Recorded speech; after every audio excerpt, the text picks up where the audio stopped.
আসসালামু আলাইকুম, welcome back to my channel Zara's dream life. আজ আমি আপনাদের সাথে সহজ উপায়ে মাত্র 2টি উপকরণ দিয়ে কিভাবে গাজর হালুয়া বানাই সেটাই শেয়ার করার জন্য চলে আসলাম। গাজরের হালুয়া বানানোর জন্য এখানে আমি 2.5 কেজি পরিমাণের গাজর নিয়েছি। গাজরগুলোকে ভালো করে ধুয়ে পরিষ্কার করে নিচ্ছি। পরিষ্কার করার পরে খোসা ছাড়িয়ে নিব। সবগুলো গাজর আমি খোসা ছাড়িয়ে নিয়েছি। এখন গ্রেটারের সাহায্যে গাজরগুলো গ্রেট করে নেব। সবগুলো গাজর আমি একটি গ্রেটারের সাহায্যে ঝুরি করে নিয়েছি। আপনারা চাইলে বটি দিয়ে কুচি করতে পারেন অথবা ব্লেন্ড করে নিতে পারেন। হালুয়া তৈরির জন্য হাঁড়িটি চুলাতে বসিয়ে দিলাম। হাঁড়িটি গরম হয়ে আসছে। এর মধ্যে এখন আমি 1 টেবিল চামচের চাইতেও বেশি ঘি দিয়ে দিলাম। সাথে অল্প একটু তেল দিয়ে দিচ্ছি। ঘি ও তেল একসাথে মিশিয়ে আমি গাজরটাকে ভালো করে ভেজে নেব। এখন আমি এলাচি, দারচিনি ও তেজপাতা দিয়ে দিব। আমি গরম তেলের মধ্যেই মশলার সাথে গাজরগুলোকে ভেজে নেব, যাতে গাজরের কাঁচা স্মেলটা চলে যায়।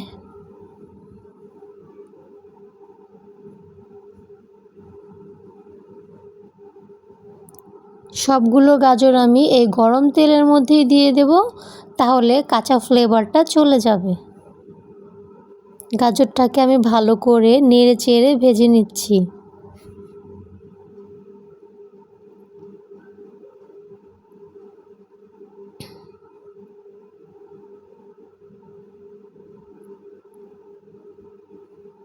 পাঁচ মিনিট নেড়ে চেড়ে ভেজে নেওয়ার পরে গাজরে আমি ঢাকা দিয়ে দেব।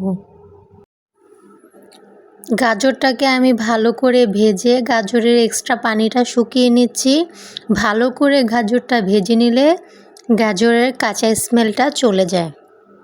তাই আপনারা সময় নিয়ে গাজরটাকে ঘি ও তেলের মধ্যে ভালো করে ভেজে নেবেন, তাহলে গাজরের হালুয়াতে গাজরের কোনো কাঁচা স্মেল থাকবে না। তাই আমি গাজরটাকে ভালো করে ভেজে নিলাম। গাজরের পানি শুকিয়ে এসেছে। গাজরটি ভালো মতো ভাজা হয়ে গেছে। আমি গাজরের হালুয়াতে চিনি অ্যাড করে নিচ্ছি। আমি 3 কাপ পরিমাণ চিনি অ্যাড করেছি। ভিডিওতে 1 কাপ স্কিপ হয়ে গেছে, দেখানো হয়নি। 2 কাপ শো হয়েছে। আমি 3 কাপ চিনি দিয়েছি 2.5 কেজি গাজরের জন্য। আপনারা আপনাদের টেস্ট অনুযায়ী দিয়ে নেবেন, এর চাইতে কম বেশিও লাগতে পারে।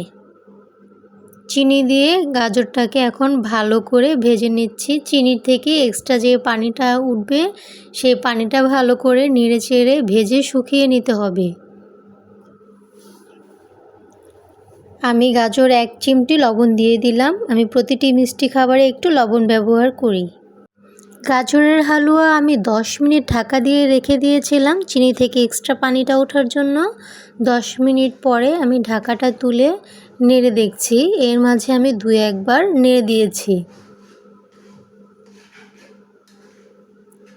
চিনির পানিটা আমি ভালো করে গাজরের সাথে শুকিয়ে নিচ্ছি।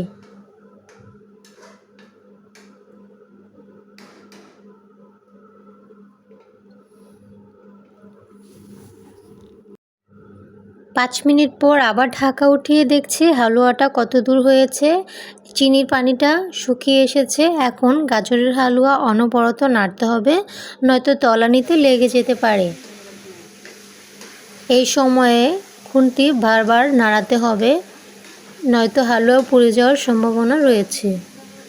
যেহেতু চিনির শিরাটা শুকিয়ে আঠালো হয়ে এসেছে, তাই হাঁড়িতে লেগে যেতে পারে। হালুয়াটাকে এখন ভালো করে ভাজা ভাজা করে নিতে হবে। হালুয়ার কালারটা যখন চেঞ্জ হয়ে আসছে, তাই আমি আরেকটু ঘি অ্যাড করে নিলাম। হালুয়া প্রায় 90% হয়ে গেছে।